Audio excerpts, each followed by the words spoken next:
Hello, everybody. Welcome back to How Come. This week's episode is late because it's all about late blooming. It's on brand. It's cool.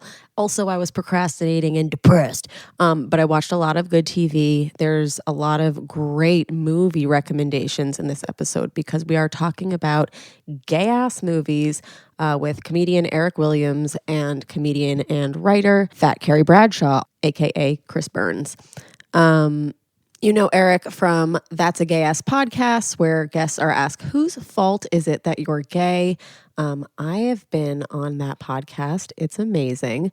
And he has a whole video series called That's a Gay Ass Movie, and that is what inspired this episode. Our other guests' podcast are The Betchlor on Betches Love This, which is all about The Bachelor. And his other podcast, Middle Children, Fat Carrie Bradshaw. Very fun. They both have like amazing taste in movies and shows. So I was delighted to do this episode. And speaking of movies and TV, this is what I watched this week. Love Island UK, Robin, our sweet baby, made me an illegal Dropbox so that I could watch Love Island UK in real time. Apparently it's out on Hulu like a week later. Also, Love Island US just started tonight. Too Hot to Handle season 2. Oh my God. So hot, so horny. I did a lot of masturbating to it. Rick and Morty, the newest episode. Really, really good. Was very appropriate because they had a cameo by Jennifer Coolidge, who we talk about in this episode, and who is like quintessential for quoting on the 4th of July, because like she's like, you look like the 4th of July, makes me want a hot dog real bad. Also, I Think You Should Leave. There's a new season on Netflix.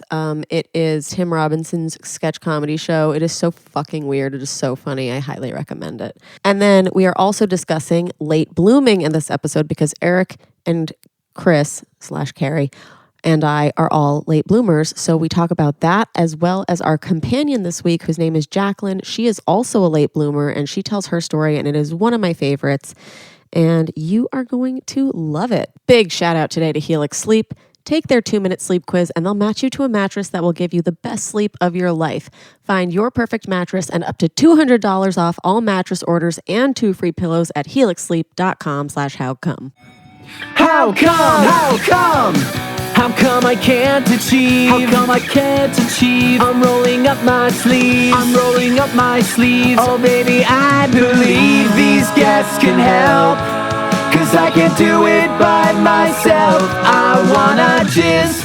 Welcome, Jaclyn. We're so excited to have you here. Thank you so much for having me. Congratulations to you. Excited to hear your congratulations story. Can you tell everybody what your journey was? What happened? Should I do my story and then I can get to my backstory? Yeah. So I was listening to your, I think it was May 6th episode with Andrew Collin about the SSRIs because I'm on antidepressants. Mm-hmm. So I kind of tend to tune in when something resonates with me. And I was listening to the companion in the beginning of the episode talking about her story, and I just so related to everything that she was saying. Mm-hmm. Everything from, I think she described like the wave and like riding up and then not being able to, complete. And I was like, that is exactly my problem or what I've experienced. And it was almost like my brain wasn't allowing me to come, even though I was having,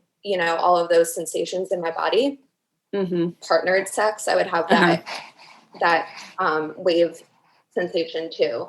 And then because of your podcast, like way long ago, I purchased a Satisfier, and it's kind of just been like laying around, and like I've sort of been not afraid to use it, but I had just really convinced that my body was broken and that, okay, this thing is like not going to help me because there's something anatomically wrong with me, or I've never done this before. So like, why would this help? And so I probably used it about like 10 to 15 times, just laying down in my bed, and nothing really ever happened. And maybe I just gave up too soon.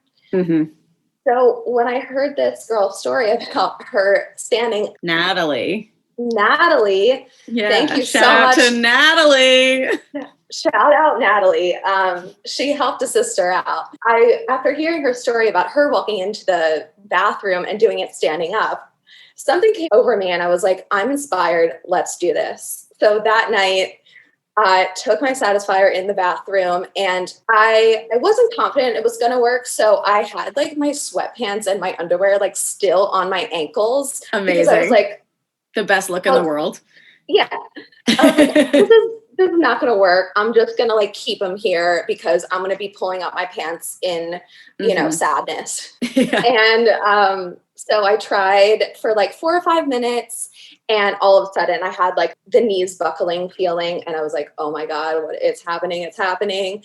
And then I squirted and I was like, I almost like laughed because I had no expectation of doing that. But it was like I followed the exact same scenario as Natalie. And I was like, bingo, I did it. Like, and me though, too.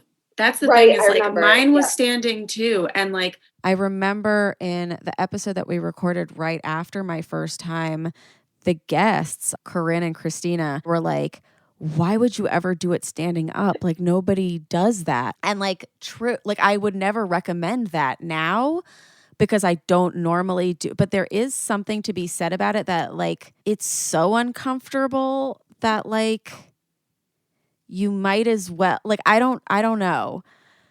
I don't know if I could do it now, but like for the first time, it's like your body like lets you know that something's happening because your legs just can't support you anymore. Yeah, I think that's what it was. It was like my body was signaling like keep going. And I never got that signal when I was laying down and in my bed. I was just maybe like too relaxed or just didn't get those signals to like keep going. Yeah. Like this time it's like, you're going to fall. You know, I remember her saying she had to like get into the bathtub, and I remember like I put my hands on the corner on like the ledge of the bathtub and like to like prop myself up. Yeah, and then I tried the same thing the second night, happened again. So after the first time, I was so excited and I needed to like tell someone, but most of my friends like we just don't talk about like sort of thing.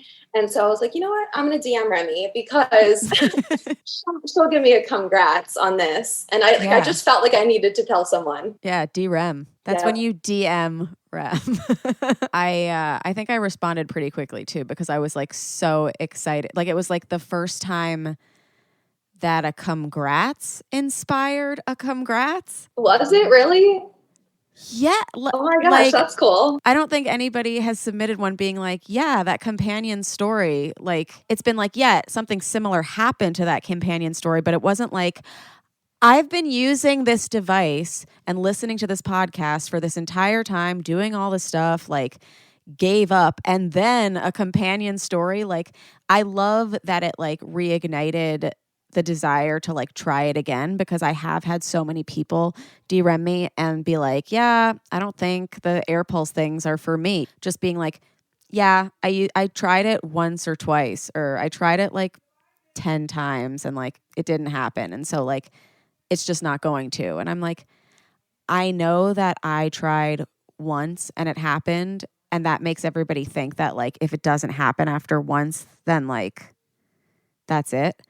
But like this story just makes me like, it's proof that it's like, no, just keep trying, keep going. Like it might be a different position, like of the toy. It might be a different position of like how you're laying. It might be like, stand up. Yeah, take it from me. Try standing up if it's not working laying down. And I think there was something about just me holding it differently just because I was standing up too. So that might have helped. But I also think that there's like, for me, there's such a mental component to like, feeling good within my body. And I think it all just sort of like came together where the past like year and a half, I've been doing like some really intense therapy. And so I just am like in a really good space and I've worked out a lot of things from my past. And I think I was just like ready and more confident than I've ever been before in my body. So that certainly like helped too. That's awesome. Yeah, of course. Like you probably like feel deserving of it too. You know, like usually when you have to work through a lot of stuff, you're like, ugh, like I'm just such a wreck. Like I don't deserve pleasure. And then it's like even if you know that you're a wreck, like you're doing the work. I'm not necessarily saying you're a wreck. Yeah. But oh no, I was a wreck. But you know, like just doing the work and putting time into therapy and like realizing like however many times a week, like I'm worth effort. You know, like it like translates into the bedroom. Yeah, it does. And I'm excited to like bring this new confidence that I now have after like squirting standing up. Because that's another thing that like really tripped me up in my past. Like I've always had trouble feeling safe enough to express my needs during partnered sex. Like it was just, I look back and I'm like, wow, I had a lot of shitty sex, not because of my partner, but because I just didn't know how to express my needs or what felt good to me. And, you know, I guess like it's never too late to learn that. And I'm 30, so we're all on our own timeline. And, you know, before it just brought me like such shame. And I think that's probably why I didn't talk about it with my friends. Like I felt like, again, I was broken and something was wrong with me. So why would I even talk about it? I'm embarrassed. I feel like I'm behind. Yeah, it sucks. Like, it's like, oh, everyone's getting married and having babies and coming. Like, what about me? Exactly. I'm like, I'm lucky if I get laid once a year.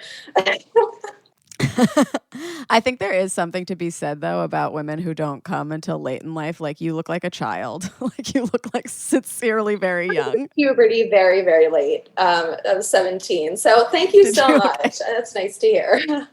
You're so welcome. Yeah, so you haven't even actually like been a woman for that long of a time. I never thought about it like that. That is very true. Yeah, I was always like a super late bloomer. So it kind of follows that trajectory of like, I've just hit like sexual milestones just later in life. And I think now I'm finally like, it's okay. It's okay. There's nothing to be embarrassed by. And like your podcast has like really helped me embrace that. And just hearing other people's stories and your story, I'm so glad. Like it made me feel like, oh my God, I'm not the only weirdo, or I'm not like the only one who's struggling with this. No, you're like quite normal. Yeah. Yeah. No. And I think it's really awesome because like everybody always did say like your 30s are your sexual peak. So it's like, it's very exciting that this is happening now. Like it's almost exciting being a late bloomer because like your whole life's ahead of you now, you know, and like you do have this whole future with like, you're not with anybody right now, obviously, if you're having sex once a year. Okay. Maybe a little bit more, but you know, that has been an average in the past. Do you think it's because the sex wasn't good, or you really need like time to warm up to people before getting intimate? I mean, I've definitely had like one night stands and slept with people on the second date. But I always sort of like walked away from those experiences kind of feeling like icky, not because of the sex, but because I'm seeking a long-term relationship. Like I want a partner. I do want to get married one day and I'm looking for something serious. And, you know, everybody tells you like, wait, you know, a month or X amount of dates and, you know, all the cliches. And so they're always like bouncing around in my head. But I do think like I take a long time to like really put my walls down with people emotionally, and especially with what I want in bed. Like it's never something that I practiced, never. I grew up with the notion of like, oh yeah, the guys are supposed to know what to do. I'll just, you know, follow along. And I mean, now of course I know that's not true, but you know, I also have like body image issues, and that really stems from struggling with severe chronic illness when I was growing up. I was diagnosed with Crohn's disease when I was 14. And so like that was like my prime time when you're supposed to be dating and experimenting. And you know, for 12 years, I was just really, really ill, like to the point where I was just, you know, really fighting for my life and in and out of the hospital and in a lot of pain and really feeling like very betrayed by my body and very disgusting. Like it's an inflammatory bowel disease. So, it's like you're talking about your bowel movements and diarrhea and all that stuff. So it's hard to feel desirable. And it was hard for me to feel sexually aroused when I was sick, number one. And like, I didn't want any parts of my body. Like I hated being in it. Yeah. I mean, I've always just thought of it in terms of body dysmorphia, but definitely with illness, it's like, how could you do this to me? Like, you're my one body. And like, if I'm not loving you, like, what are the chances that somebody else will? Yeah, absolutely. I think I really shut myself down. I shut that part of myself down in terms of like self-pleasure, but also opening myself up to dating and being vulnerable with someone because my confidence was shot. I was like, I'm not going to put this on anyone else. They should not be dealing with this sort of trauma as I'm going through it. And I just really I just cut the cord and I shut that part out. Like, I don't even deserve this. I'm not even going to think about it. And I'm just going to focus on getting healthy. Yeah. Well, I am happy you're healthy. And I am happy that we know now that people with Crohn's are hot. Yes, we are. Pete Davidson has Crohn's. That's right. There you go. People with Crohn's can get engaged to Ariana Grande, is all I'm saying. An inspiration. So how old around were you when you started feeling physically better or like getting better? And is Crohn's like a forever thing that you have to maintain? Yeah. Okay. Yep. It's a chronic illness. There's different severities. Some people, go their whole life and they manage it well with medication and other therapies. Other people like me, I just went through the whole slew of medications that were available. I did infusions. I got just so many different surgeries and procedures, and just got to the point when I was about 25 and living in San Francisco, and I was alone and really sick. And I was like, I have no quality of life. I'm not able to date. I'm not able to have sex. I just want my life back. And because I had tried all of the medications available to me, the last resort was to get a permanent ostomy. So that's where they remove your rectum, your large intestine, and a part of your small intestine is stitched outside of your abdomen, and you wear a bag. Yep. And that is how you go to the bathroom. And to me, the hardest decision I've ever made in my life, but the best decision, because it was like, I bounced back. I have my life back. I'm in remission. I'm on no medication. I can have a normal life. Like, I was like flung back out in the world when I was 26, and I was like, oh my gosh, okay, I have so much time to like catch up on. Let's date, let's fuck, let's do this. Like, let's move, let's get another job. Like, I was just like, get really, wrinkles. I look 12. No. Exactly. Yeah. Let's get some wrinkles on this face. So I always like attribute like my late 20s as like my delayed adolescence, because definitely I didn't have it. Like, it was like my crazy period. That's awesome. But I'm sure it was a really difficult decision, because you're like, am I going to be toting this thing around all the time? Yeah, it was the hardest decision ever. And that's always something that like in the Crohn's community or the inflammatory bowel disease community, it's seen as like a last resort. It's seen as like, let's do everything that we can so you don't have to be living with a bag. Really? Wow. Okay. So my cousin, I don't know if she had Crohn's, but he was dating a girl when we were in like 8th grade or something who already had a bag. Like, do most people just like wait until? Most people live their lives like very, very sick because they don't want to live with a bag. And there's so much stigma around it. And it's usually seen as something that like old people get when they're like, about to die. And I had to really consider like, okay, I'm 25 years old. Like, this is a lifetime decision.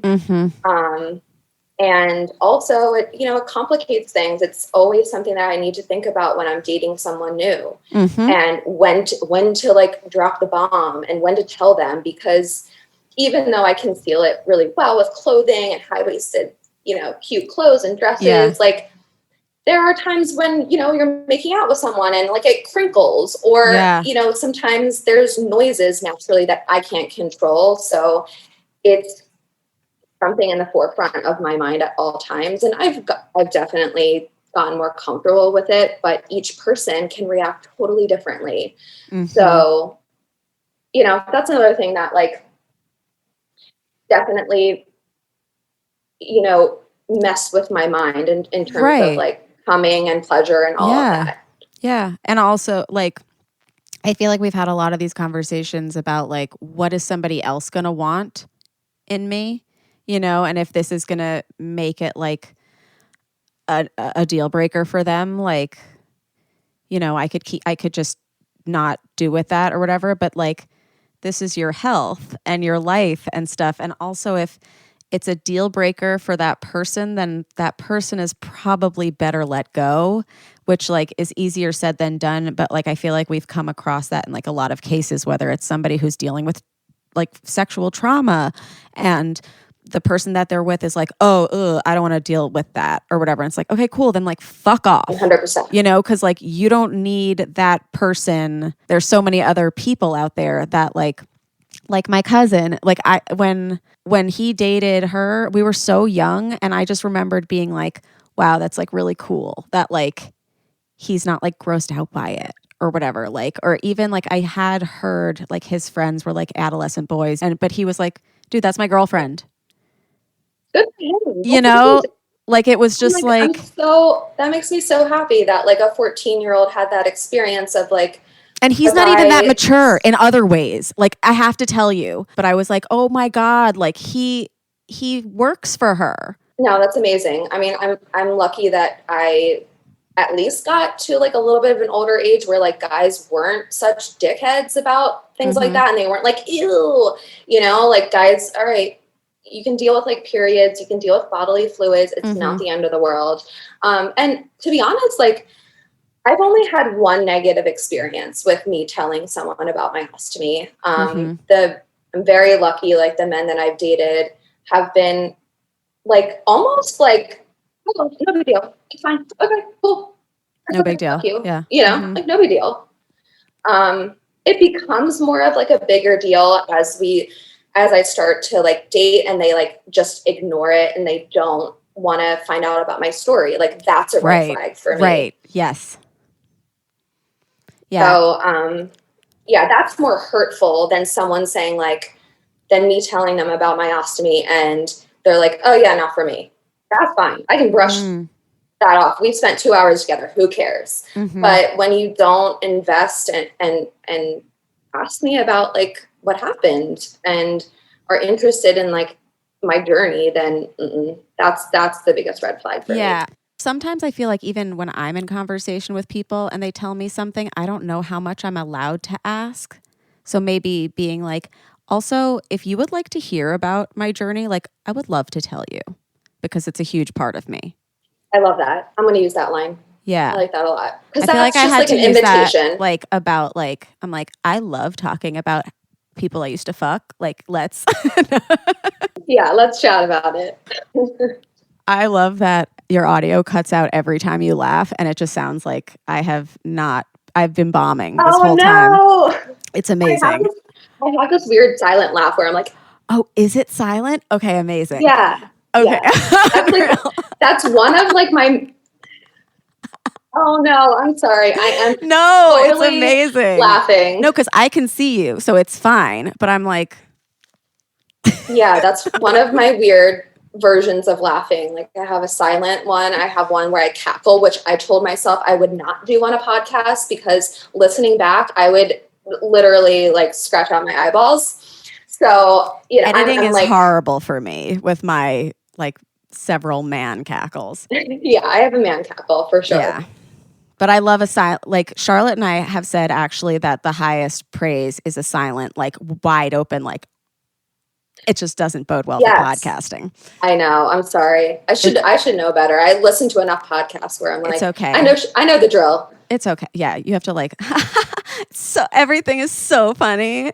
How's that? When you were sick, were you staying in the house a lot? Was I staying in the house? Yeah. Yes. Oh yeah, for sure. I was like, that's why the skin is so good. Yep. You guys, I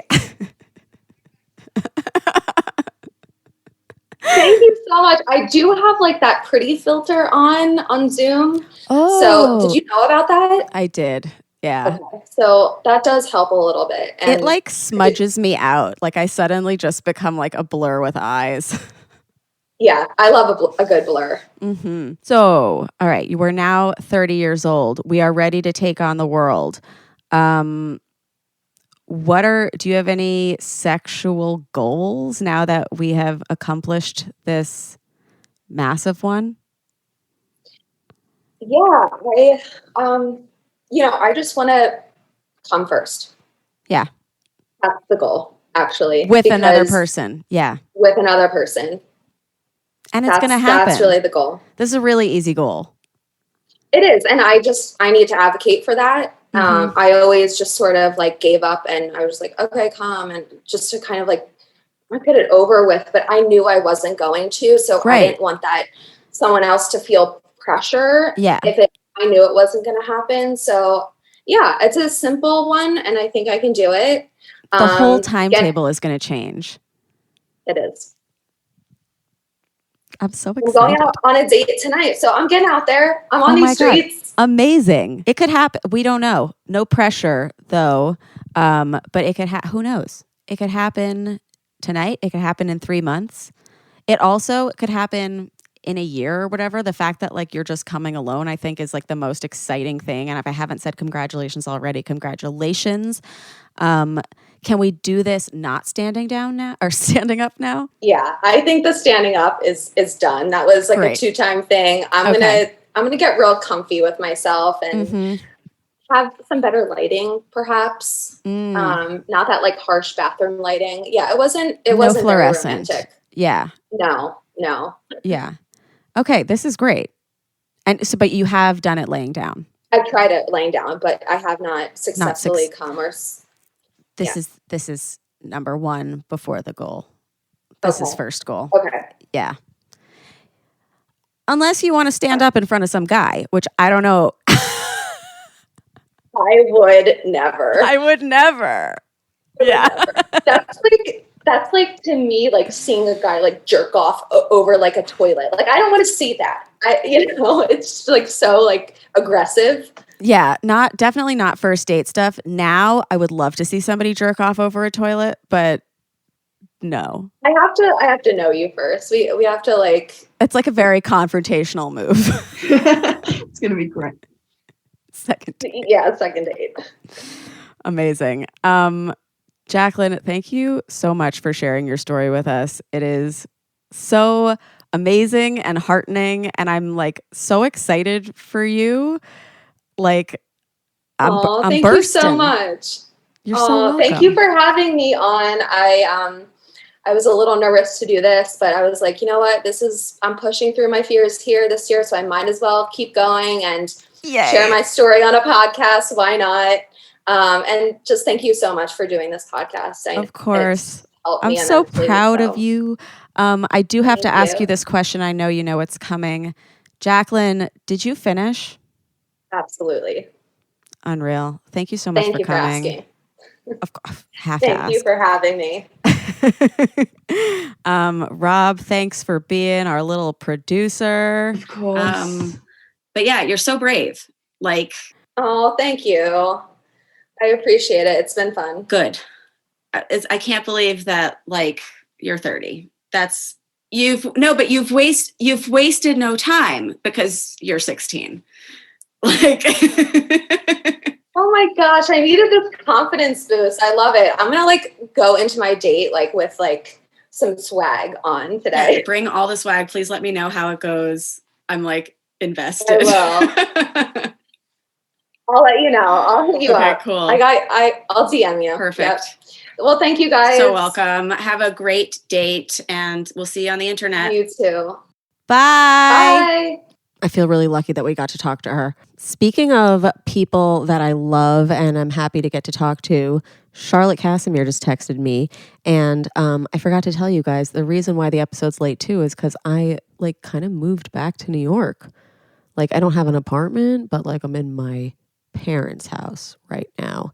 And it's been so fun. And I got to be with Charlotte this whole week, and our little baby nephew Oliver, and our brother Jason, and our sister-in-law Samara, and our mom.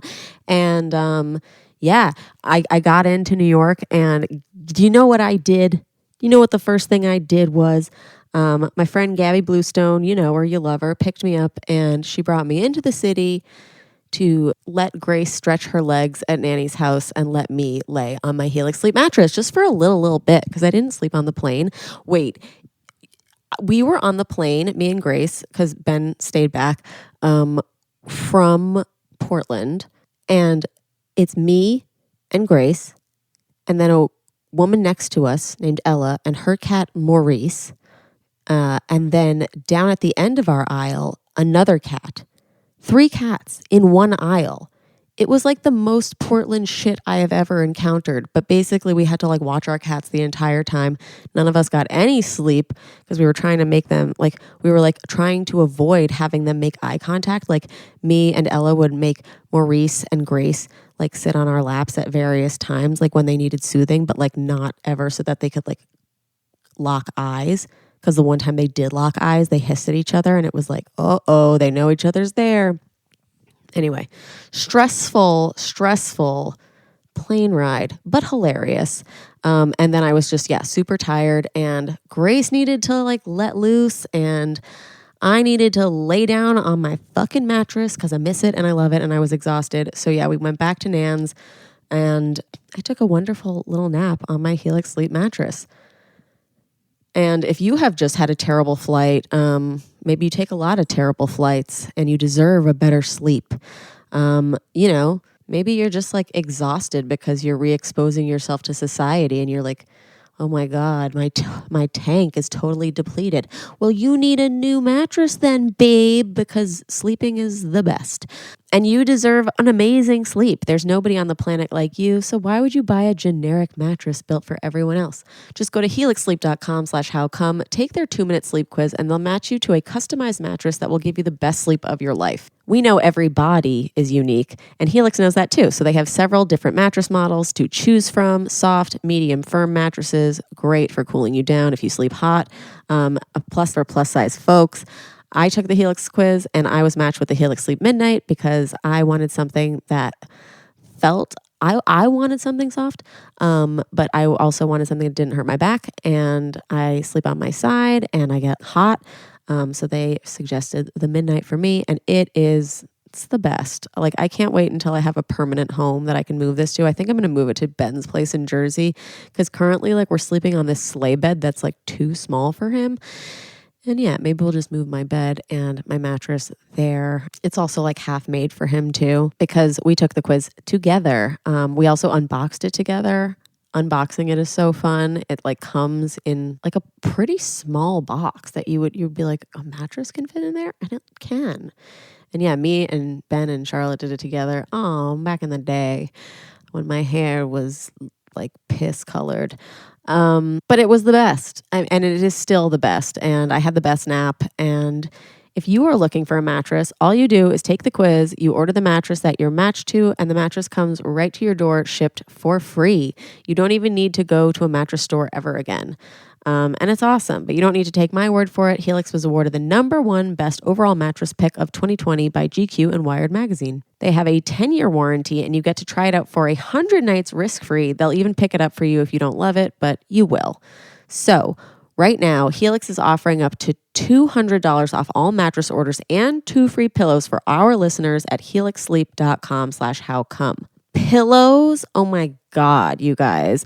These pillows are amazing, and you can get them for free with your mattress purchase. So there really hasn't ever been a better time to get yourself a Helix. Go to helixsleep.com/howcome Again, that is helixsleep.com/howcome for up to $200 off your mattress and 2 free pillows. I love it. And you will too. And if you don't, just warranty, baby, but you will. Okay, yeah, and you're gonna die for this episode. It's so good. We have so many recommendations. There's a list down below of all of the movies, and they're gay ass movies, and we love them, and I love this episode, and hooray! So our guests again are Eric Williams from That's a Gay Ass Podcast, and Chris Burns, aka Fat Carrie Bradshaw on Instagram. Okay, here we go. You guys, I'm so excited for this episode. Welcome, Eric Williams. Thank you so much, Remy. And welcome, Fat Carrie Bradshaw. Thank you so much, Remy. I was going to say something rude, but Eric was so polite that I felt I had to also. Be yourself. Remy, thank you so much for having me. I truly... Cutie. #grateful, #blessed. Yeah, this is going to be a lot of fun. How was Pride? It was good. I mean, I feel like everything I saw on Twitter was like, you're not doing enough. You're not doing enough. You're not cool enough. And then, but like, I still had there was a drag queen doing a show, like on a porch in Astoria that was like a full outdoor, and it was so cute. And like, we also had a Manhattan moment where we walked through Chelsea and the Village and everything. So it ended up being like a nice gay day. That's nice. I mean, I haven't been out 3 days in a row in 5 years, probably. So that was a lot. But overall, it was just nice to, like, get drunk without a mask on. So that was a positive. I feel like FOMO is still a thing, but less of one to me. Yeah. Not post-pandemic, but post-pandemic world. Like, I was like looking around and I was like, it's crazy that like 5 months ago we would have all just like had masks on and like been distancing and like. Oh, it's insane. It feels so crazy just in general. I feel like social anxiety is like, I don't know how to behave. People don't know how to behave. Yeah, but it's like acceptable. Yeah, it's like everyone just does whatever they want. Yeah, to like be like, oh, sorry, like I'm not ready to re-enter the world yet. And people are like, I see that for you. Yeah, I mean, fair. And that I wish I could just text people and be like, honestly, it has nothing to do with you. I talked to someone yesterday, so I really can't really leave the house today. Introvert for sure. Eric? I would say more introverted than I realized. Like, I thought I loved to be around people, and then once things opened up, I was like, no, I think the couch is my girly, my spot. I will tell you that the biggest thrill I had during Pride was seeing another couple make out in front of me. That I was like, fun. It gave me a lot of energy. Yeah, I saw 2 guys make out last night, and I was like, I haven't seen this besides on TV in a year and a half. Mm-hmm. It was thrilling. I was like, I wanted to stay and watch them, but then I realized, again, social anxiety, some things are not okay. Yeah, you can't just stand there and stare for too long. If they're your These friends, people are not on my computer. Like, they were not. They were full on strangers. Okay, yeah. Mine too. Ours. This is an episode about movies and shows that have shaped us. We also are going to discuss late blooming on this episode because, Chris, you had a tweet that I was like, can we talk about this? According to my life plan, I'm supposed to have my vow renewal next year, so I better get on finding my first real boyfriend. Which I was like... It hurts. Yeah, ow. A, is that true? Have you still never had your first real boyfriend? That is true. Okay, and B, what do you define as a real boyfriend? Like if someone asked him if we dated, he would also say yes. Okay, amazing. I also have that as my definition. Like he would also be like, oh yeah, that's my ex in reference to me. Yes. So that's where the confusion may lie. Yes. I need to ask you, Chris, if you had a vow renewal, do you want to go the Bravo route and have that be the last happy moment before you break up, or is it separate from the Bravo universe? So truth be told, I don't actually have a vow renewal in my life plan. I would like to get married. That's an honest thing in the tweet. Mm-hmm. But vow renewals in general, I think, are bizarre. And I remember like my parents' friends had one once, and my parents were like, this is just an excuse for gifts. Like, we're not going. Yeah. Or like a party. Like I do love See- a party. I didn't even know you were supposed to get gifts at a vow renewal. I think it's just like a wedding, right? I've never Yeah, been I to think- one. I do think if I were invited to an actual vow renewal, I would first roll my eyes, then say yes to see how it went down, and then not be thrilled it was there. Fair. Because nothing says things aren't going that great like a vow renewal. Especially like a on a last weird ditch. year. Yes. Like when it's like, oh, like happy like 23 years. And it's like, do you think you're not going to be together for 25? Like just wait. Yeah. Like For when the- Ramona Singer and Mario Exactly, had that's their exactly vow what renewal I'm at saying. 17 years. Yeah. Right. Exactly. Nothing, yeah. Eric, are you a late bloomer as well? In many ways, yes. I like definitely did not kiss a boy until I was out of high school in college and had a boyfriend, but like the last year of college, and like I really remember at the time feeling like I was in elementary school dating wise. I was just like Yeah. I was so unaware of the roller coaster of insane emotions that came with it, and I thought something was wrong with me. Like When I still got a feel boner the like first that. time, I was gonna kissed say. a guy for the first time, felt blood rush to my southern times, and like I called a friend. I was like, I cannot believe I got hard, and she was like, it's just because you liked it. I mean, I would You're kiss a girl in gay. high school. Yeah. You're gay, babe. I kissed a girl in high school, and like it felt like kissing my mom. It really did. yeah. I had a girl kiss me once and she, and it was like very disgusting. Only because she also was like fucking wasted and she like was a friend of mine that I worked with. And she like, it was just a very intense makeout on as the ball dropped on New Year's Eve. And then at the end of it, she pushed me away and was like, you got to work on that. And I was like, You're joking. and I was like, I hated it. That was, I wasn't doing well because I Tell wanted me to that be wasn't your anywhere else. first kiss though. That was not my first kiss. Thank God. No. Okay. No. But you're already at a disadvantage when you're kissing someone that you're not Attracted you're to? Yeah, Well, it's like I duh. remember Like, my she freshman year assaulted birthday. you, basically. Yeah, exactly. And that's the thing is like sometimes that happens in many scenarios. Like when I was a 18-year-old person in college, and these two girls were like, let's do a 3-way makeout, and I was like, with you two, I just like, You're like, you I are don't you are want that.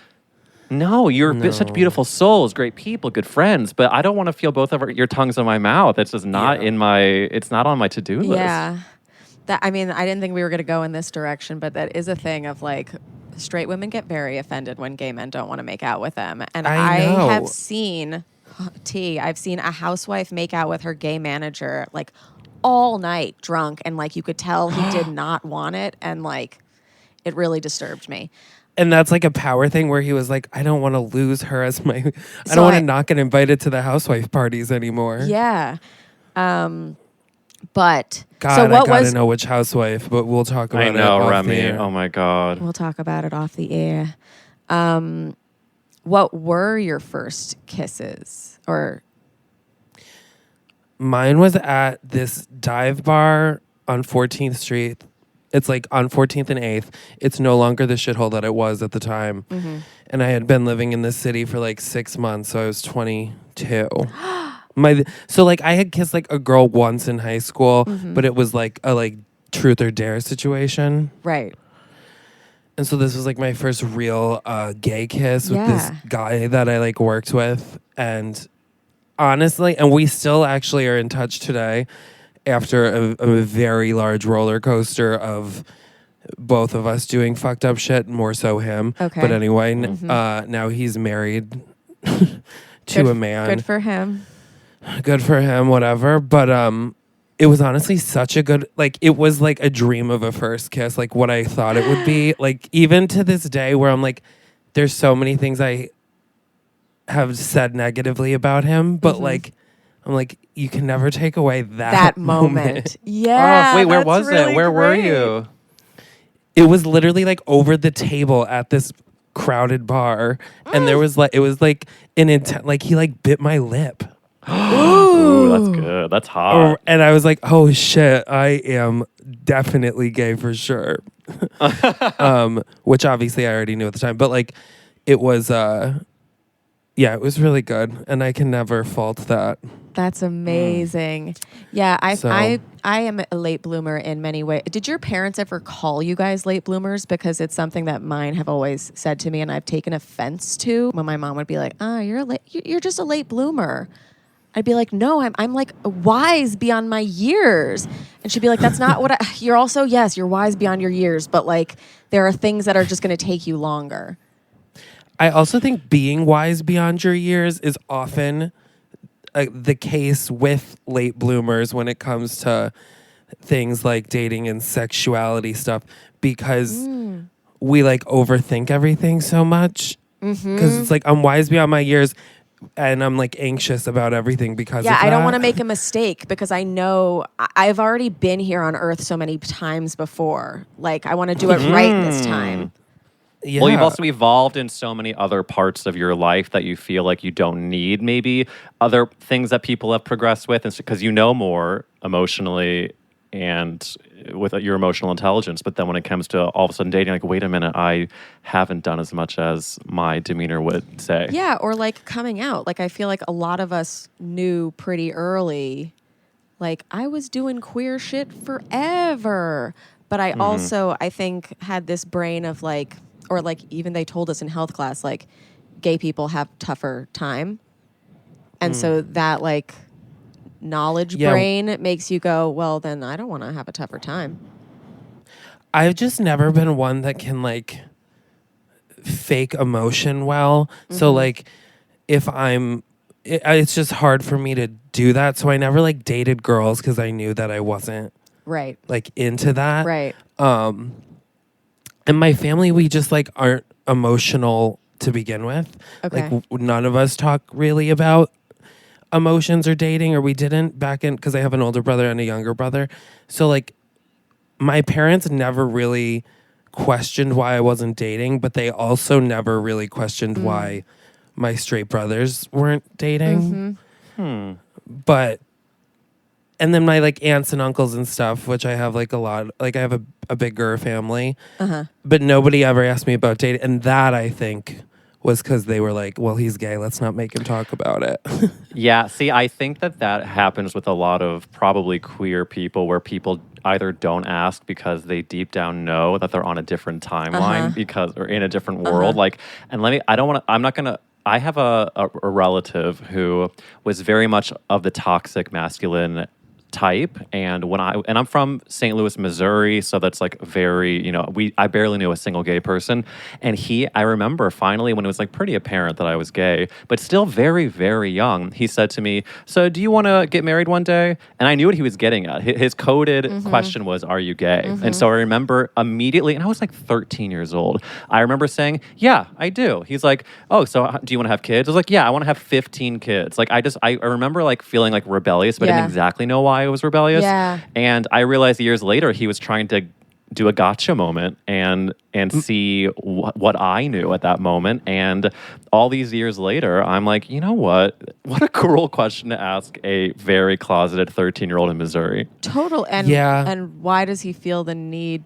to prod that? And also, like, I just hate that it's still like a gotcha thing. Yeah. You know, like that it's like, haha, you're gay, when it should be like, ooh, like you're gay. Yeah, like it's okay if you don't want to get married, or you can get married in however you want. Right. That's my best friend growing up. I lived next door to, and her family definitely would call me gay, like behind my back. 'Cause, like her aunts, I remember once she was like, we were 12 years old, and she was like, "My Aunt Donna thinks you're gay." She was talking about it to my mom. Oh my God. And I was like, yeah, well, Aunt Donna is addicted to pills, so who cares what Aunt Donna has to say? Aunt Donna's got bigger fish to fry. Still not telling any lies. And I was like, so that was always like on my mind. Like, I never had friends over to my parents' house, and my parents, I think sometimes still to this day, were like, "You were just embarrassed by us." And I was like, no, I just didn't want you guys to like hear what I knew people were saying about me behind my back in high school, which is such a bizarre thing now. But what are you going to do? Kids are maniacs. Everything in high school is like people are going to like talk poorly about me. And that's why like a lot of sex and sexuality also gets delayed because you're like, I don't want people to say weird shit about me. But I think that's also why there's such a rush when you finally, like, if you do have your first real kiss, or that's like in the actual, what was deemed as not okay before, like, because the exact same thing, like, when I had my first kiss, I was in college. I had gone to like a Hillel Jewish, it was like a Shabbat thing with this guy that was so cute. And of course, at this time, I was like, oh, so this is my husband. Meanwhile, I was like 20 years old, or like 19 years old. And we end up, me, a girlfriend, and him go to this service. And then after, my friend beautifully, such an ally, said she was going to go meet up with some other people. So she left us by ourselves. He says, do you want to go watch a movie? I say, absolutely. We watch Romy Michelle's High School Reunion. Queer canon. Definitely. And then we... I don't think I've ever told this story recorded. So if this person's listening, I truly am grateful for this. I'm not making fun of you, but what he He's still did listening with a picture of you on the wall. He's obsessed. He's actually married. He's also married. But he, before I was leaving, we hadn't kissed. I was like, fuck. I thought this is what happens. You watch a movie, then you kiss. We're not going to kiss? Fuck. And then as I'm going for the door, he turns me around, pushes me against the wall, kisses me, and then he goes, it's always better against a wall. Oh my God! I know you're trying to say something. How old were you? I mean, like 19 or 20. That is, even if that happened to me today, I'd be like, that's hot. It's so hot. Yeah, well, and that's the I'm thing. Is then we like kiss and then like kind of start to make out. And then obviously it was an immediate, like, I'm soaking wet. And then I still remember to this day, I was on like 14th Street and 3rd Avenue. It's a magical street. A magical street. All those people doing scary things in that little circle in the middle by the Union Square entrance. But I literally call my friend immediately as I'm walking home. And I was like, so we just kissed. And I was like in an adrenaline rush that I like don't think I've replicated since. And I just was trying to unpack what I just felt. And she was like, cuz you kissed a boy. This is why that's happening. And it's such like you're told for so many years, like, you're bad. This is bad. You want to get married? But it's like, and then it happens to like, everything is right in the world. Was that wrong? No, I think it was right. Yeah, and Eric's married now, and he didn't even have his first kiss until then. So don't even worry, because your life track like might track, you know? Chris, you're going to have a gorgeous wedding. I can't fucking wait. Yeah, it's going to be I appreciate awesome. that. I'll be like 50, so hopefully I'll be able to afford a nice big wedding, which also is a dream. I love a rich person wedding. How long did you date your boyfriend before you got married? Well, I have so much baggage of like, because marriage is so scary to me, I was like, I wanted to be with someone for a while before we got married. And so we ended up dating. We got engaged right before, I think, our 5 years of being together. Cute. But that was also because we met when we were 20, I was 24, 23. So that was still young, you know, like I was like, we met at such a young age, and my parents went through a tough patch when I was in high school. And so that was like oh wow, marriage can be really fucking scary and hard. And so we both wanted to be pretty slow about it. Now I honestly think like at this age, if I was single and dating someone, I definitely would not need it to be that long. But at this point, we've been together, it'll be 8 years in a couple months. I feel like it's not that bad, though, if it is that long. Like, I'm going to be with Ben for, like, 5 years now. And, like, wedding season has come back. And so everyone's asking, like, when are you going to get married or whatever? And I'm like, who knows? You know, like, I think it's okay to late bloom in that way as well. Yes. And just, like, get to know the person. Like what we were saying with vow renewals, it's like, why do you have to jump into the contract if you're gonna be together? Like, just enjoy each other's company, and then like when you get to the point that you're like, I want to have a fucking party, like have a party. Yes, 100%. My parents started dating when they were 15, and they didn't get married until they were 23, and then they didn't start having kids until they were 30. Wow. And it was Wait, I love that. my mom was like, we just wanted to like live a little before we had kids and stuff. Damn, that's... And so now they've been together for like they're like 63 now. So That's so a long cute. time. Yeah, no, I feel like you always hear, or I always heard when I was growing up, some couples being like, you really want to like enjoy your spouse before you start having kids. Make sure you like them before. Yeah. Yeah, and also just like a vow renewal is not going to fix anything. Just like a baby is definitely not going to fix anything. That's the scariest thing is when you see people have a child because they don't like each other. Yeah, no, it's like Yes. everything we know about overpopulation, just like please don't try to make another human as a band-aid to your relationship. If you have to, just Yeah, like that's not adopt or foster. Yeah, There's- that's another housewives thing to do. Like a vow renewal or talk about having another baby to save the relationship. Yeah, don't have another baby. Like adopt Just a kid. talk about it. Yeah. Yeah, or just talk about it. Okay, so I wanted to do this episode with Eric and then you because I was like, this is perfect. We can talk about all the things. Because Eric has a series on his IGTV called That's a Gay Ass Movie, following his That's a Gay Ass podcast. And it's so funny to me because all of these movies, they're not gay movies, like the main characters are not, it's not about being gay. Like they're movies that if you are queer, you loved growing up for an inexplicable reason.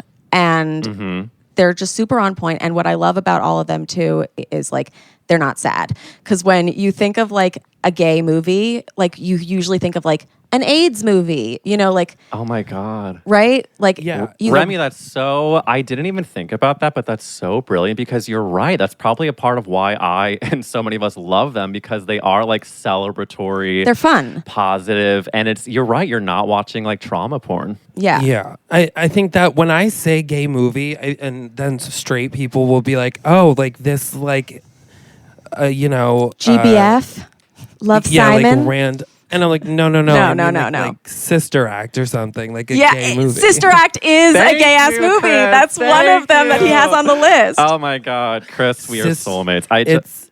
Sister Act's my favorite movie of all time. And It's mine too. I remember my older brother had this friend, and my older brother's like very traditionally like straight trope, like likes guns and flannels and fishing and stuff. And when we were in high school, his friend like was sleeping over and was in our living room, and I was walking by and Sister Act was on TV and he had it on, and I remember being like, huh, that's interesting. And now he's like out and a gay, like living as a gay man That's in LA. yes, Sister and I was Act like, I fucking knew it. is a litmus Oh my test God. for Are You Gay? It truly is. Also, a month ago or something, I tweeted like, were you obsessed with my best friend's wedding growing up or are you straight? And then it just came out on Netflix and I posted about it again that like I just realized that like she's the most toxic, evil character in the entire world. Oh, she is such a nightmare bitch. I love it. She's, what do you call her? An emotional terrorist? Yes, an emotional. I mean, God damn, that girl. Eric, like, he responded to my story and he, like, posted like the That's a Gay Ass Movie, and it is just so fucking spot on. It's like karaoke. Cameron Diaz and the city of Chicago. That's a gay ass movie. Like it unpacks what about it makes it gay. And At karaoke, she's like, you should sing. Everyone would love it. Yep. Like sets her up for failure when she just talked about her fear of singing. She's just the most maniacal bitch in the entire world, and you go through being like, oh my God, she's the protagonist. you're right. Like she, at the end of it, I think I say something like, why do we like her so much? It's to like essentially interrupt our own devastating thoughts about ourselves. Right. I think we also like a powerful woman on the verge. Like, Yeah. I just watched True Beverly Hills. Have you ever seen this Of movie? course. And it's a gay ass movie. When I haven't, I'm devastated. Never seen it. You have to watch Beverly it. It's a Hills, gay-ass what a- movie it's a gay-ass without movie. anything being gay in it, because it's Shelley Long losing her mind, but like being victorious. It's so good. Sold. I don't know if you. I mean, if you work in marketing, you sold it because I'm fully on board. She becomes a troop leader Like to get Girl Scout closer, troop. to her daughter or whatever, like while her husband's having an affair and wants a divorce. And she's like a Beverly Hills mom, and she takes her troop outfit or whatever to her seamstress, and he's like, what is this? And she's like, it's my Wilderness Girls outfit. Is there anything you can do with it? And he goes, You mean besides burn it? It's the most. I rewound that exact part because he also, like, they give it way too much of a pause. He's like, what is that, darling? Yeah. Just burn it. I'm like, did they even film on the same day? Or did they just film this guy It's like camp. separately? It really is camp, like in both senses of the word. Yes. You gotta watch camp it. on camp on camp. It's camp on camp. What other movies? Oh, Center Stage. That's a gay movie. Listen, I could watch that movie over. I mean, you didn't have the feet. I didn't have the heart. There are so many lines, that movie. I mean, they do the jazz class. It's all close-ups of bulges. You're giving us like straight men that are doing ballet, but also they're so hot and clearly would suck each other I off. think Center Stage invented gray sweatpants. Right? Well, God bless if it did. Right? God bless the Ethan gray Stiefel's sweatpants. hip isolations in the jazz scene. Like, I that's mean- TikTok now. Ooh, it is TikTok now. I cannot believe the bulge that I see on TikTok. Like, you can tell what religion they I are. know. It's like, and I think that Center Stage. Invented. Oh Can my I God. can I tell you that I was following this guy just because he was really hot and he would always post videos in gray sweatpants, like clearly on purpose, like doing dance things. And he was probably like 40 and super hot. And then he stopped posting for like 6 months, and then he reposted, and I was like, oh my God, here he is, and he's like, all you can see is the thumbnail of like him getting into a pool, and I was like, ooh, bitch, and he was fucking born again, and the video was him getting baptized in the pool on the top of like a hotel in downtown LA. And I was like, this is not what I'm following. This is account not for. right. We hate to see a bulge leave the internet. Gone too soon. Gone too soon. Speaking of bulges, you have people asking if people are gay, like assuming gay before straight. I think I told you this. I did ballet, so I was obsessed. And the dancers walk in and they're like looking at all the boys in their tights and they're like, new meat. And it's like, Yeah. Charlie. And then they go, gay. And they all go, straight. And it's like, Straight? what? A straight guy at ballet? Like, that was like the diamond in the rough for us. But also, I had just never seen that in a movie before. Like, assuming gay before straight, I was like, oh, chic. Chic. It actually, the second you said that, reminded me of a movie that I'm getting a lot of requests that I haven't done yet, is Bring It On, where in the car they go, does he speak fag? Do you remember that? Where they're like, they literally say those words. And I remember not understanding fully when I was younger, but now like that's pretty revolutionary to be like a girl that in my mind, you can disagree, in my mind, she's allowed to say it because she is such an ally. Or she's bi. Or she's bi, like I'm like, yeah, you can say that and I love you for it. And it's again like a lot of these movies have bi girl energy. It's just like unsaid. Like, I think the reason why Julia Roberts is so chaotic is because like she just needs to settle down with a nice woman. Yes. You know, like you've never liked your best friend. You just had sex with him because like you thought that's what you should do. oh wow. Yeah, and she just liked the emotional component of being friends with him. Yeah. It seems. Yeah. Where she's like, it was fine. We never were together. Like, we lived in different cities, but it was perfect for me. Yeah, exactly. There's I another. bet it was. Mean Girls obviously is canon. Oh, yeah. Yes. And I saw a really great theory on TikTok yesterday about Regina George being a lesbian. Because the whole movie Oh, is I love like that. she's projecting this like fear of Janice being a lesbian or whatever. Oh, look, it's her dream to jump into a pile of girls or whatever. But meanwhile, Regina only hooks up with guys that she's like not attracted to really. Like she's like, she dumps Aaron Samuels. She only gets back together with him because she finds out Katie likes him. Like she doesn't like Shane Oman. Like, And she dates the guy that's the most popular as like a status symbol. exactly. And she's kind of a maniacal bitch and is probably reacting out of her own deep issues and desires and insecurities. Totally. If Regina George was a real person, she would currently be like shopping for Subarus in Vermont. Would be where she would be in her life because she'd probably be about mid-30s.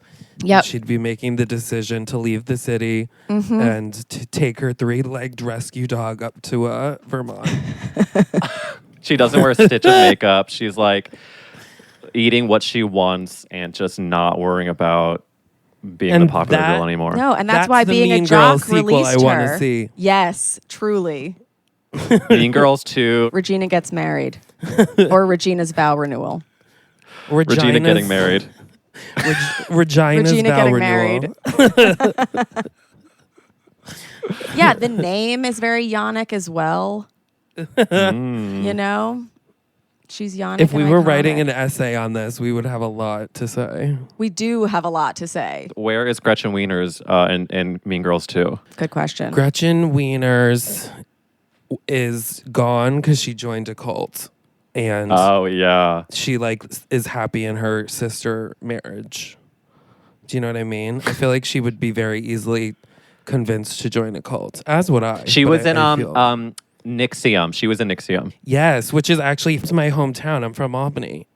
Oh my God. wow. I watched that documentary and I was just like, Albany, man. Woo.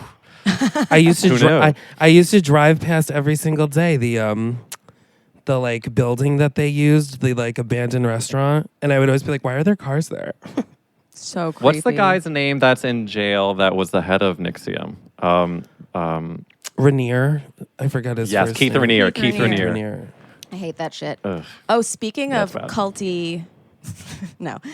Speaking of magic, Practical Magic, also Yes. a gay ass movie. Oh. Hocus Pocus too, honestly. While we're on the Yes, subject. yes. Gay people love the idea of witches coming back from the dead and like Avenging. haunting these like straight kids. Who do you think is gay in Hocus Pocus? Bette Midler for sure. And also like being able to change their appearance to be like way younger and more confident Yes. versions of themselves. Like it's the Yes. transformation of it Oh all. my God. I think Sarah Jessica Parker is probably like pansexual, or she's just like, she just loves love. She just wants and- attention. And because Yes. she's like the flirty one. And what's gayer than wanting attention? I mean, And Sarah Jessica Parker. in that movie, Everyone I will just- love me. Like, that's literally the gayest thing I've ever heard. She's like, and boys. they have they do choreographed spells like Yes. I put a spell on you In Tara Tarayama, in Tara Tarayama. Yeah. Hey, dude. The Madonna bra at the Halloween ball. Yes. Iconic. yeah. Wait, what's that other movie? Okay, Michelle Pfeiffer. If you Not guys the haven't seen this craft, movie, but also the craft. oh, The Craft. Yeah, Stardust. Have you seen no. Stardust? I haven't even heard of it. This Never. is a gay ass movie to the highest order. Fucking Michelle Pfeiffer is a witch that keeps herself young by cutting out the hearts of stars, played by Claire Danes. And Robert De Niro plays a pirate who has a really scary facade, but then when all of his crew is away, he's like flaming and married. What? Yes. I feel like you're doing gay Mad Libs No, right no, no, now. no. Like this sounds... It's the real movie. It's one of my favorite movies. A gay Robert I'm De writing it Niro. down. I'll take it. Yeah. Oh, I'm writing Stardust. Oh, it's so good. I'm gonna watch it today. And there's a guy who gets a makeover and he gets extensions during the makeover and he's straight. What? Like the main character. Yeah. this down. Wait, that I'm was like looking- my dream growing up. I just wanted to have like a ponytail and I wanted to tease it. I would always do my babysitter's hair. God. oh my God, Robert De Niro's mustache in this too. He looks like a leather daddy. It's really good. It's really good. Yeah. Gay people love magic. True. Eric, you have Up listed as a gay ass movie. So here's the deal, and I'm going to be very honest. When I was starting these videos, I was trying to decide if they were movies that are like clearly gay and like low-hanging fruit moments, or is more of the exploration movies that you wouldn't think were gay but are. So the Up was like a version of like, I love this movie. Do I love it because it's gay? And I really dove into it. It's like, oh yeah, it's like an old sad man. Gay people can be sad. Okay, sure. And then as I've gone, I realized like, no, I want to really lean into the miscongenialities, the Sister Act 2s, the Center Stages, the Love Actuallys, the Because doesn't his wife die at the beginning? right, which I was like, that's gay because like relationships are doomed to I fail. was like, I think he's sad just because his wife is dead, not because he's Right. gay. And you know what? I think it was a bit of a stretch. And I do think it's still a He's funny sad video, but because it's she never definitely- gave him license to explore his bisexuality before she died. I'm sure. Yeah, well, listen, like the bird in that movie is like a full-on pride float. Like I'm sure that's all a symbolism. Like he wanted to be able to explore maybe And the he bidom, feels like but if he did, he'd be betraying her, but he like really does love her. It's but he's bi-panic. like, she can watch me. Up. It's a gay movie. Up is a gas Yeah. movie. That's what the Cardi B song is actually about. is Up the If movie. it's up, then it's up. Thank you, Cardi, an ally. Clueless, I believe, is one of the gayest ass Oh, movies yeah. of all time. Eric, when you were saying something gay in a car, I was thrown back to Murray's. He is an Oscar Wilde reading, Streisand ticket holding, friend of Dorothy, or disco dancing friend of Dorothy. Do you know what I'm saying? And she's like, no. And he goes, he's gay. Remy, you know that full line. That is iconic. I mean, how smart is that, first of all? And also how beautiful that he's not saying it in a way that's like, he's gay and it's Murray gross. is He's like, the biggest ally I've ever. Yeah. And like, it's the same thing with his speech about like, feminine pronouns do have mocking, but not with misogynistic undertones about rap. Yes. Like, he is the wokest person in that movie. And he has to explain to Cher that the guy that she's crushing on is gay, which is my life. remember on when you were on my podcast, we talked about that. You went to prom with someone that wasn't into you, and it's like, oh wait, he wasn't not into you. He just was No, gay. it's Abe High Formal, but thank you for remembering. That doesn't. Tomato. I feel like there's a type of girl that, like Remy, we don't even know each other that well, but it just doesn't surprise me at all that you went to prom with a gay guy, if that makes sense. Yeah. Yes. No, I think though queer people do attract queer people. Yeah, that's what I was like. I feel like a lot of, especially, like a queer person is like not put off by the gay tendencies of a gay man who's still in the closet. Yeah, like Whereas- we like it. Like I'm just hoping he's Yeah. bi. Like I don't care if he's gay. Like suck a dick and then suck me. Like Yes. let's go. Here. I have to tell you, when I first watched Sister Act 2 and I realized it was like my number one of all time, my friend who showed it to me, I thought we were maybe going to get married because I couldn't see myself with any other woman. And then I came out, and then she came out 1 year later. We were both gay. Joyful. Yeah. Lord, we adore thee. His eye is on the sparrow. Oh, happy day. I know the alto. If you guys want to sing soprano. Wait, can I tell you something? Speaking of pride, as I went to this drag show I told you about, that was an outdoor drag show last night. They had the drag queen sang a bunch of songs, and then she had her boyfriend, who was like the DJ. He came up and sang his own song. He's like, so I want to sing a song from Sister Act 2. And I was like, oh my God, what is he going to sing? Are we doing Joyful, Joyful? Are we doing Oh Happy Day? And it turns out, he's like, remember the scene where the girl says she doesn't know Mary had a little lamb? Well, maybe Mary had a little dog. And then he ends up singing this theme song from The Love Boat, because she goes, she's like, The she only knows The Love Love Boat. Yes. I can do Sister Act like from beginning to end. Yeah. Sister We Act should 2. do the full medley at some point, Chris. I mean, my favorite when she's like, "Please don't stop," when they're singing "His Eyes on the Yep. Sparrow." I remember it's my so mom good. telling me that the redhead Sister Mary Robert, that wasn't her real singing voice, and that whoever was singing, like, they didn't want to be in the role. And my mom like was just telling me like a fun fact, but in my head I was like, "Oh my God, who isn't getting the credit for singing as Sister Mary Robert?" I mean, because she's whoever it is, God bless. God bless them. But I feel like I know every movie where somebody is singing background and doesn't get credit for it because I feel Do you their know- pain. the Greatest Showman, I think this is the most fucking bizarre thing, and I don't understand why. The girl who sings Never Enough, Yes. it's actually this other girl that Yes. was on The Voice, who's, I just don't understand Why not what her? the point of any, I don't get it. And they're like, I'm like, they look kind of similar also, Yeah. and she doesn't really have any speaking role. So I don't understand why. That's what fucked me up with My Fair Lady is like, she's perfectly pretty as well. And then you think you're like, oh my God, I could be so talented. And then I'm just going to get like TikToked. It's TikTok. TikTok. It's TikTok. Okay.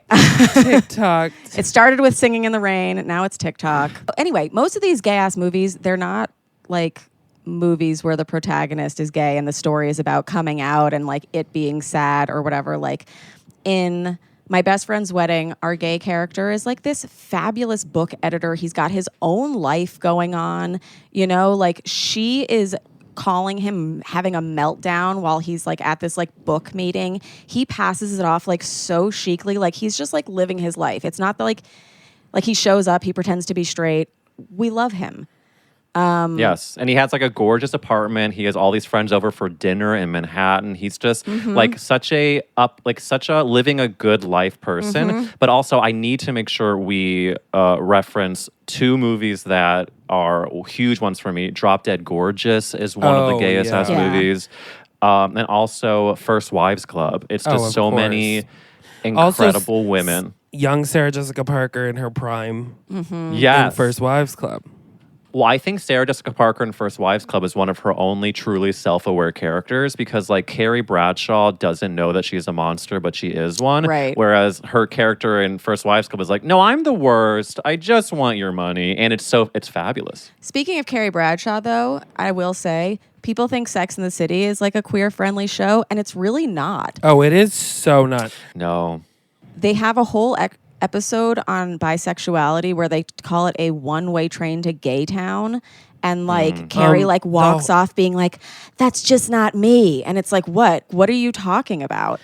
It's like when they have the transgendered sex workers like that are supposed to live below Samantha's window, and they call them in the meatpacking district, like every horrible thing slur you can possibly say.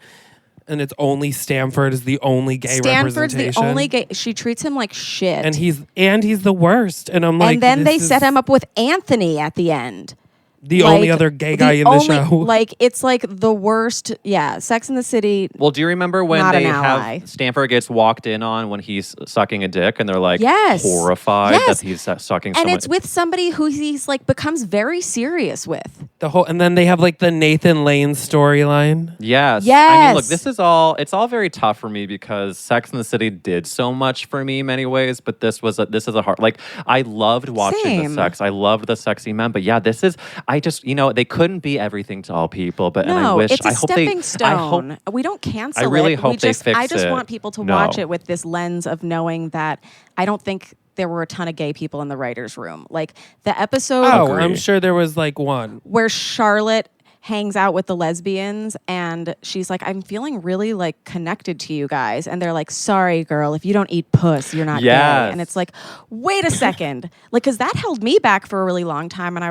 But then like you start thinking, no, I've also never sucked a dick. Does that make me not attracted to men? Like people are not ready to do some things sometimes. And to put that barrier. No, yeah. I came out without ever having done anything with anyone, really. I'm like, I just knew. But I mean, obviously, Sex and the City I've used for myself in ways, so I can't be too harsh on it. But I'm like, I don't actually have a connection to it. Like, people are always like, where's the name Fat Carrie Bradshaw come from? I'm like, I was high and I was like, wouldn't this be funny? And like, that's literally where it came from. Yeah, I forgot that you're literally, But then people are like, Carrie Bradshaw's terrible. Why Carrie Bradshaw? And my go-to line is just like, because she's the lead. But like, I was like, I don't actually have a connection to Carrie Bradshaw. I just like attention. Yeah. I love that answer. That's where we're all similar to her. Is like we all walk around New York being like, everyone's looking at me. It's the main character. It's the main character syndrome. You're pretty sure that all eyes are on you. Wait, Eric, can we get back to that point? I do want to ask Chris, are you comfortable sharing this story? Because we only have like a minute left with you. But we do ask everybody on this podcast about their first time coming. Are you comfy? Yeah, we can do that. It's a disgusting story. Cumazing. I was at, this is horrific. I was at my neighbor's for a sleepover who was like best friends with my brother, but we were all like around the same age. And we were watching American Pie. Oh my God. And my neighbor. That's a straight ass movie. My neighbor was like explaining how if you rubbed your penis, something could happen. So I was like 12, 11. And I did it, obviously. And I came, I guess. It was in the dark and I was in a sleeping bag.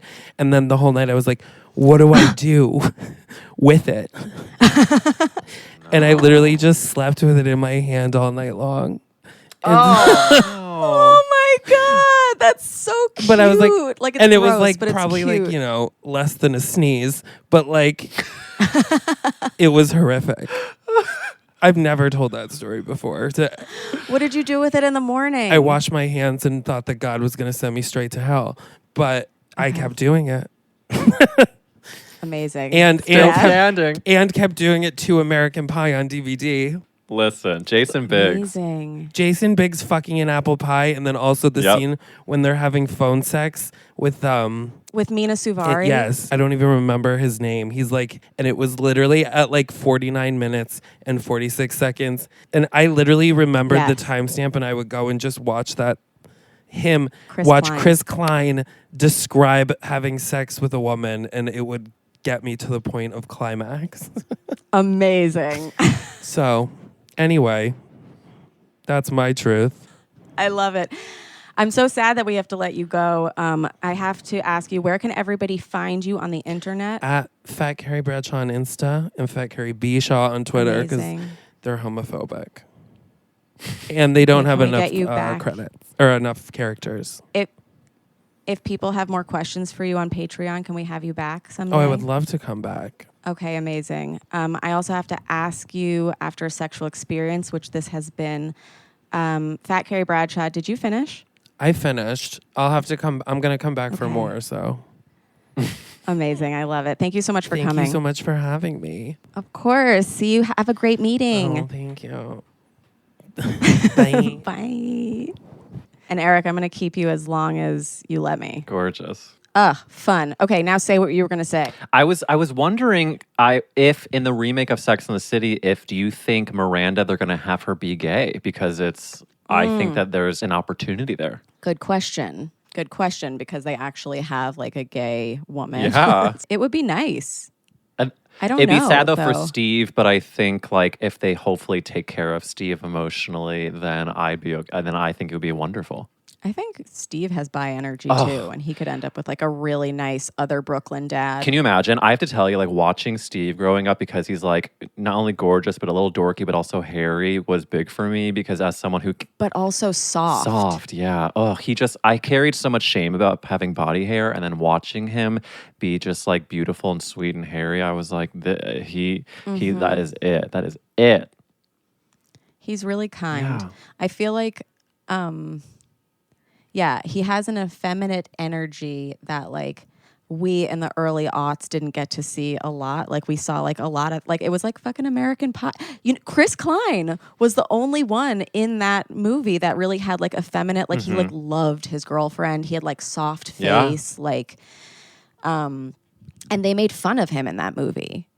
And then that guy for like being that Sean guy. William Scott, is that his name? He's like the really broy. Yeah. Like I remember Stifler. Yeah, I remember being really like unfortunately attracted to him because he probably was like my high school bully. That's what I assumed Chris was talking about. Me too. I was like, yeah, Stifler. And of course, we have to get Jennifer Coolidge a shout out. I mean, being Stifler's mom. We have so to. Big. So like not only is he so hot. Every gay can do a Jennifer Coolidge impersonation. I know. When Benito Skinner said that, I was devastated. And my friends like trolled me because I, for years, would be like, I'm the only one who can do Jennifer Coolidge. And then it's clearly like, you just gotta put your... I'm taking the dog, dumbass. Makes me want a hot dog real bad. Real bad. I mean, yeah, it's like we all... And yours is gorgeous, Rami. I need you to know that. That was... Thank you. Yours is gorgeous too. Wait, there was another... Earlier I sent you, or I told you, there's that TikTok that was like, there's like a trend or whatever, and it's like, what's a movie that's not gay but like every gay person loves, or like a scene, and it was the opera singer scene from Fifth Element. I'm so mad someone else did that. But you can still do it because it is a gay ass movie. I mean, like, there's so many parts about that. Like, first of all, the second you said that to me, I immediately went to that opera singer is such a star, full blue, full crazy look. And then it brought me to Elphaba and Wicked. There's a reason why we love a painted girl. I don't exactly know why. But like, she's vocally stunning. She's like otherworldly. She's also on stage getting attention, which we love. And then like seconds later, you see Chris Tucker in a full like leopard print suit with a gorgeous bouffant hairdo, and he has a Britney mic, and it's like it's clicking, it's checking so many boxes off, and it is gay. I feel like if you did this as a gay ass movie, it would be like Chris Tucker and leopard, sex in a tube. Oh my God, I forgot about the sex in the tube. Mila Jovovich's crotch strap. Yeah, and it just covers her nipple. That's a gay ass movie. Wait, Remy, you are literally writing it for me. It's so Kate and Bruce Willis in that movie. I gotta say, if you put me in a tube with Bruce Willis, I would do the exact same thing. There's just it was tight. Wait, okay, now this is gonna cancel me. Was Titanic first and then Fifth Element was next chronologically? I don't know. Maybe it was similar time periods. Robin's like totally working on it. Because the sex scene in Titanic with the hand on the window in the car, I feel like one of those maybe inspired the... That's a gay ass sex scene. Did you know that that's his hand? So I was literally just talking about this on my podcast with Matt Rogers because we were talking about how Kate Winslet in the movie really like made him gay, and it's like such an iconic scene in the hand in the window, like, and making it his hand makes it even better. I should bring this gay ass movie up. Parent Trap. Ooh. Dennis Quaid isn't he's super problematic when you look back at it now because you're like, wait.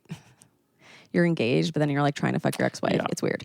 But he's super hot in it. And that movie, I think, also gave us a potentially bisexual couple or just a queer couple that dated conveniently, Chessie and Martin. But also, I think just like camp in general is gay. Is camp, yeah. Camp is camp. Camp is camp. There are so many, I have to tell you, so many like fantasies I would have about camp where I would be in a cabin and one thing led to another. Come on, we're just at camp. No rules apply. Yes. And I did go to sleepaway camp, and in hindsight, it's so honestly dumb that I didn't have my first gay experience because I went to an arts camp where clearly at least half the cabin were queer boys, but we were so afraid to do anything that, and there's a guy, if you're listening, Quentin in Canada, I don't know what part of Canada, but your name's Quentin, and he, my favorite memory of his is he didn't know how to pronounce Beyonce, so he was like, do you listen to Boyance? I was like, oh, okay, you are adorable. Yeah, I really wanted to have and of course my counselor I was wanting to sleep with. You know what, when I was in camp, I think I was probably 12 years old, and our counselors would talk about like fucking the other counselors, and in hindsight I'm like, I don't think that's okay. I mean, as a child I was like, this is so cool, but can you imagine being like a 22-year-old and then you're with like a bunch of 12-years being like, yo, and I'm not making this part up, he goes, so I tried anal for the first time. Like jail. Yeah, it's jail. Like you don't have friends your own age that you can impress. Yeah, and like, he also that's what he's trying to do is like seem cool. He to was, you. and he told us he didn't Jail. like it, and I was like, why? Why? What's not to like? Meanwhile, I'm 12. I've never touched any other human. Like, are you kidding me? Anal's the best. Yeah, like stop. You just have to breathe a little I'm more giving full and pointers. take more poppers. Get your poppers. First go to 12 o'clock, then 9 o'clock. Move your finger. It's like, no. Yeah, I remember a person I was really close with was at camp, and he was sharing like a bunk bed with a guy that was gay. And again, we were at an arts camp that summer, and everyone should have just been able to be gay, but even at an arts camp, like it was like I don't want to bunk with him because like he might do something to me in the night. Man. And I remember like hearing that from somebody that I like respected and being like, oh, I should probably never say that I'm attracted to girls. Yeah, it's really tough how people react when they are kids. Like I actually have never I haven't told this story, and I really should, because it shaped me as a kid more than I realized at the time. When I went to another sleepaway camp, I was being made fun of for being girly. And one of my quote unquote friends tried to teach me how to be more like a guy, and would like try to teach me how to walk differently. He taught me how like to speak. Miscongeniality and reverse. Yeah, like a fucked up reverse miscongeniality. It was like, yeah. It was so damaging, because it was like, hey, so you're being made fun of, and they are correct, so why don't you change yourself to fit into their mold? It's like, what a horrible thing to tell a young person that's already at a devastating age. Like, that time in your life is so horrible. And I think it's probably why I didn't come out until like the final week of my senior year of high school, because I instinctively knew that I would be told that it was the wrong thing, and that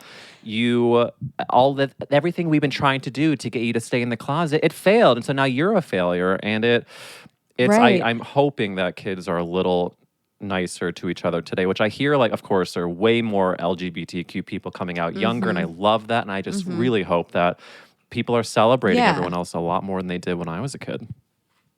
I think that they are, which is really nice to see. But yeah, Robin, we actually talked about camp this week, because they don't have camp in New Zealand. It's like just not part of the culture. There's no sleepaway camp. There's no day camp or whatever.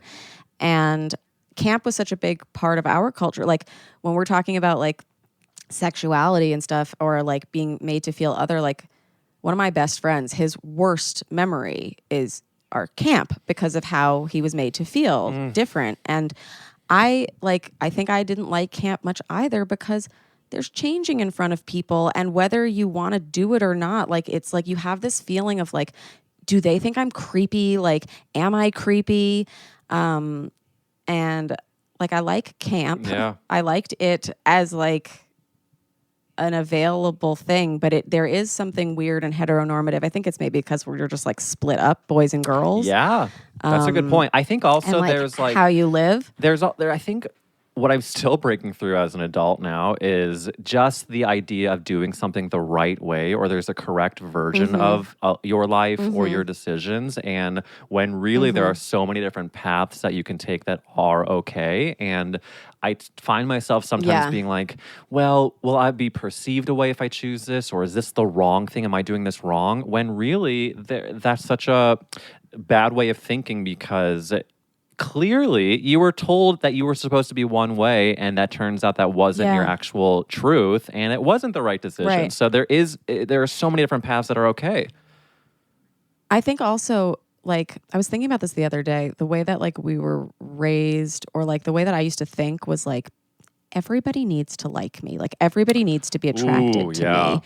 And if everybody doesn't, then that's a problem. You know, like I should fit into like what the majority of people like, because then more people will like me. But then what you learn when you get into a relationship with somebody who genuinely likes you, and you don't have to like fake shit for, it's like you just need one. Yeah. Or if you're poly, like you just need four. You know, but like you know, like you don't need everyone to like you. You don't need to be like that's boring if everybody likes you. And also, if that's your number one goal, then you're diluting your actual truth. Yourself. And then you're not showing... Because, you know, there's a very gay reference, but in the Broadway show, title of show, it is so good. And there's a song that's called, like... Never seen. It's really, really good. And it's very, like, literally a musical about...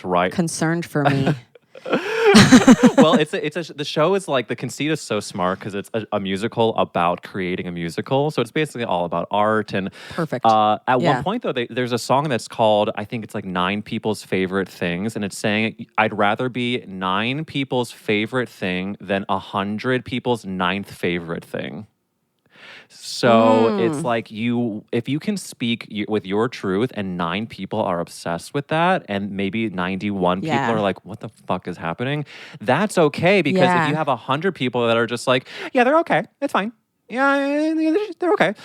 It's the Lady Gaga and Bradley Cooper quote from the tour after A Star Is Born. You could have 100 people in a room, but you only need one. Wait, you're right. Gaga. Ugh, she always serves. And that is so true. And I'm still, listen, Remy, I am still working on that. I'm still working on trying to, Me too. to get the 9 people. Because it's hard. It's hard to take a big leap and a risk and know that there might be 91 people that don't fully get it, but it's okay. Yeah. That is okay.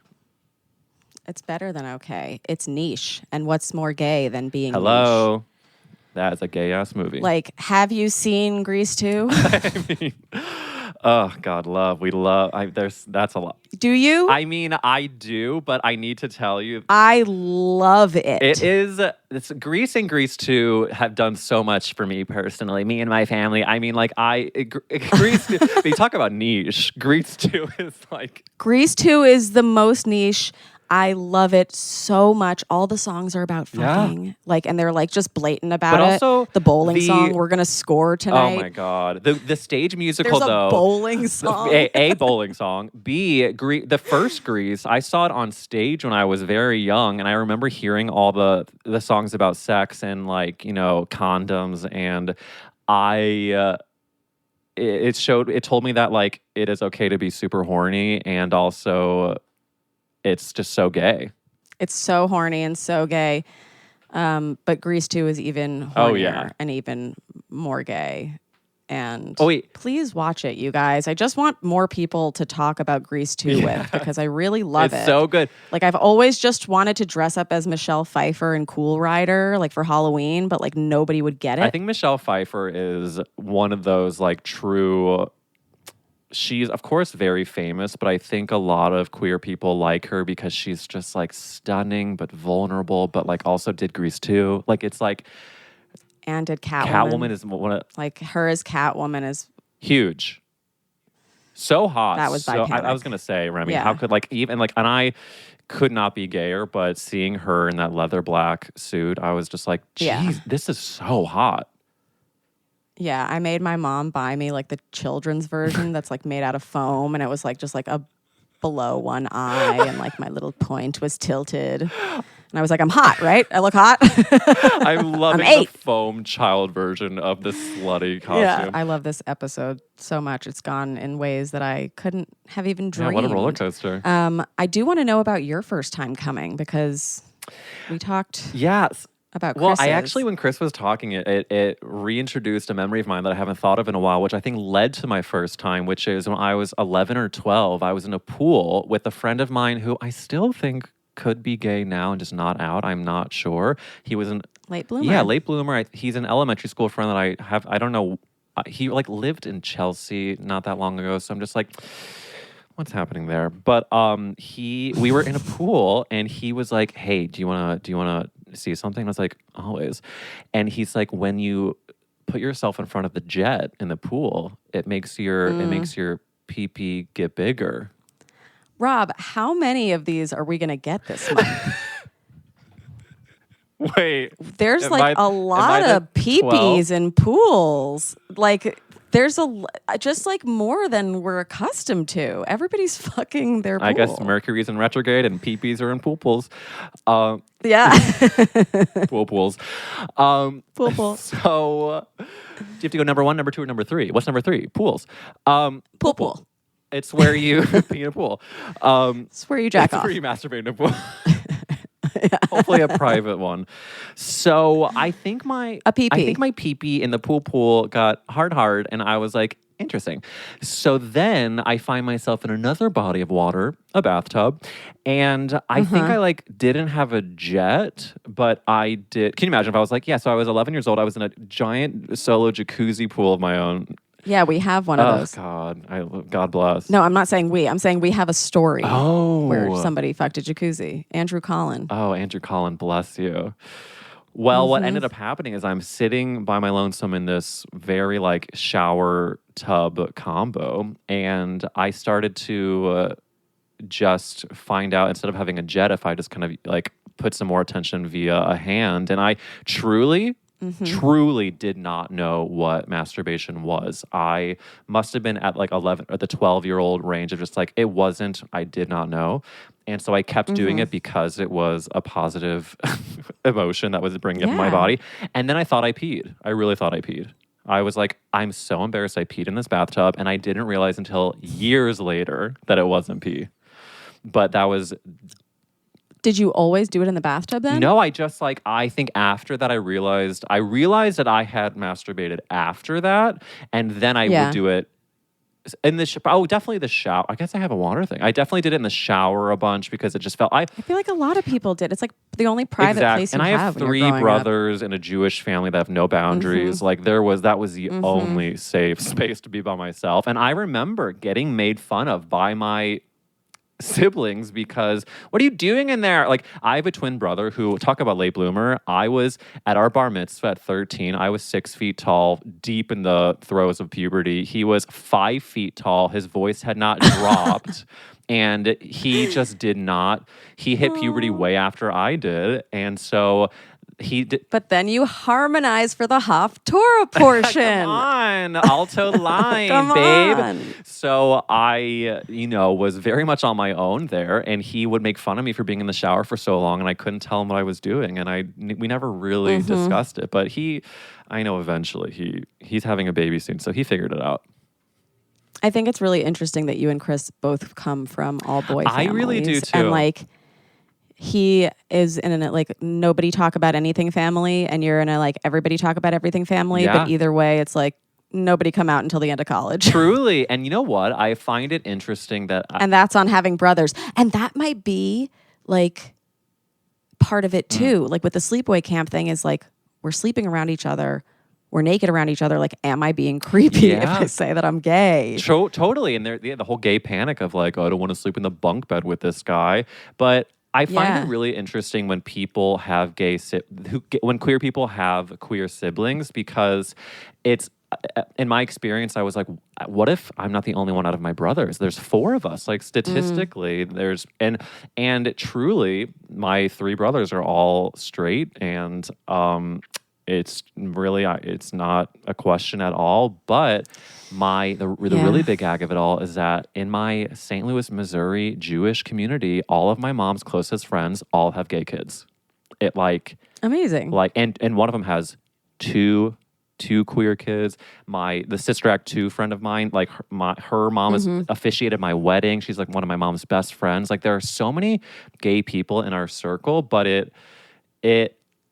I just can't imagine like having a queer sibling and what that would be like. I wanted one so badly. My second brother, I would like dress him up like as posh when she cut her hair. I was like, oh my God, get in my black dress. You're gay. Get in the black dress. We're going shopping. You're gay.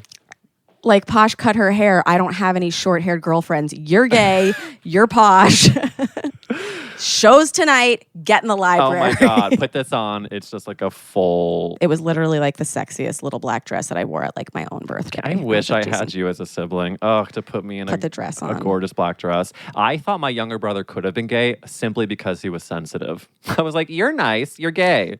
Yeah, Jason's nice too. Yep. I was like, gay. I would make my younger brother do, talking about gay-ass movies, when I saw Bring It On, I was like, we need to choreograph a full cheer. Matt, he was at this point like 7 years old, and I was like 5, 6, 7, 8.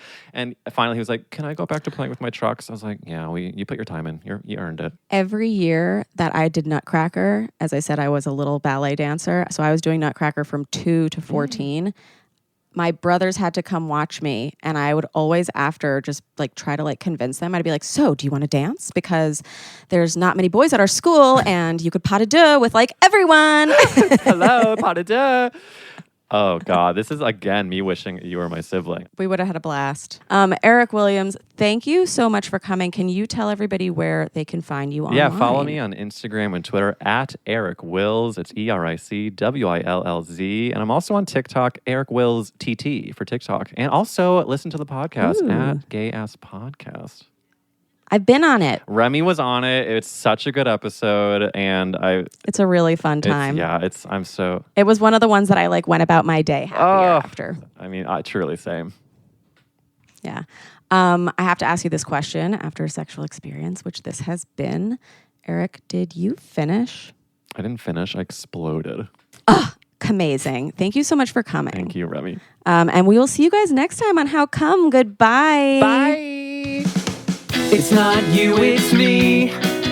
I try so hard to finish honestly. They say you'll know when you go all the way from A right down to O. Oh no, I think that I still got a ways to go. Oh, I'm sick of this and I have got to know. How come? How come? How come I can't achieve? How come I can't achieve? I'm rolling up my sleeves. I'm rolling up my sleeves. Oh baby, I believe these guests can help. 'Cause I can't do it by myself. I wanna jizz